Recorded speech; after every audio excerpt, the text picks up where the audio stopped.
Jelang Hari Besar Keagamaan Nasional Idul Fitri, Wali Kota Semarang, Agustina bersama jajaran Forkopimda Kota Semarang melakukan pemantauan ketersediaan dan harga bahan pokok serta kesiapan arus mudik di berbagai titik strategis di Kota Semarang, Selasa 25 Maret 2025.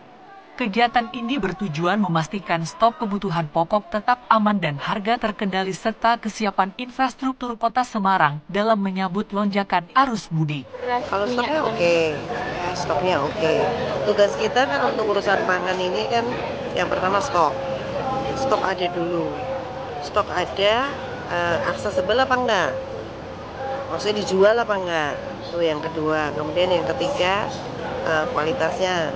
Dalam tinjauan di stasiun pengisian bahan bakar umum Sultan Agung, Agustina menegaskan bahwa ketersediaan BBM dalam kondisi aman.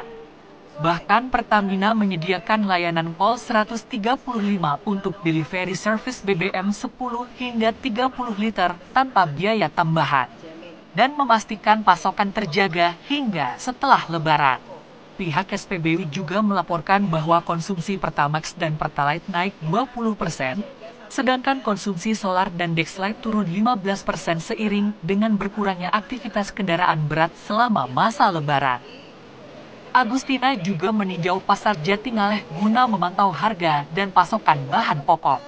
Ia menemukan bahwa harga kebutuhan pokok masih dalam rentang fluktuasi yang wajar, meskipun terdapat beberapa perbedaan harga antara pasar tradisional dan pasar modern. Untuk harga telur dan beras di pasar tradisional di beberapa titik ada perbedaan harga, ada yang sama dan sedikit lebih mahal dibanding pasar modern.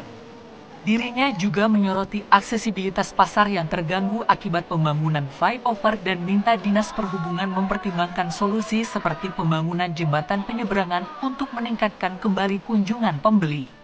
Tinjauan kemudian berlanjut ke gerbang tol Kali Kangkung, yang menjadi salah satu titik utama arus mudik di Semarang. Berdasarkan laporan pihak tol, jumlah kendaraan yang masuk ke Semarang sudah naik 30% dibanding hari biasa, dengan arus kendaraan mencapai 1.200 per hari. Puncak arus mudik diprediksi terjadi pada 28 Maret dengan potensi mencapai 70.000 kendaraan per hari. Tim gabungan dari kepolisian, Jasa Marga, Basarnas dan Dinas Perhubungan bersama-sama menjaga untuk lonjakan pemudik. Jika diperlukan, akan ada rekayasa lalu lintas untuk menghindari kepadatan yang berlebihan.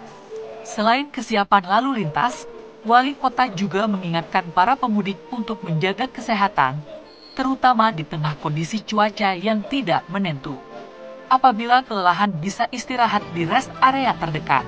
Pemantauan ini turut dihadiri oleh Wakil Wali Kota Semarang, Ketua DPRD Kota Semarang, Forkopimda, serta sejumlah pejabat daerah dan perwakilan instansi terkait. Kepada para pemudik saya himbau untuk menjaga kesehatan.